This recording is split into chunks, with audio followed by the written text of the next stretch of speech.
Welcome to a balancing and order of operations mental math practice game with a little bit of strategy. The goal is to use the cards in your hand to create an expression equal to the target card, which is on the top left of your game screen. By creating expressions, your objective is to empty all the cards in your deck before time runs out. In this case, the target card is a 3, so we can use our hand of cards to place a 7 card, subtraction card, a 4 card, hit enter, and if that expression works, the last card you place now becomes the new target card and more cards from your deck are automatically dealt into your hand. On the left side, you can see your deck of remaining cards is smaller, which is closer to your goal of clearing that deck.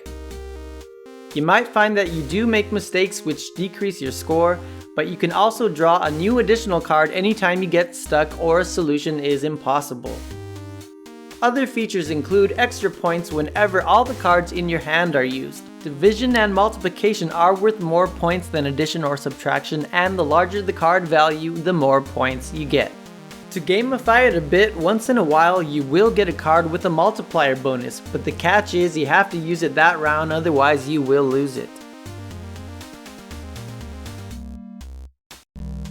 Difficulty levels can change the time you have or give you larger or smaller numbers, but I think that is more than enough explaining. It makes more sense to try it out for yourself. The link is in the description, and thank you for watching.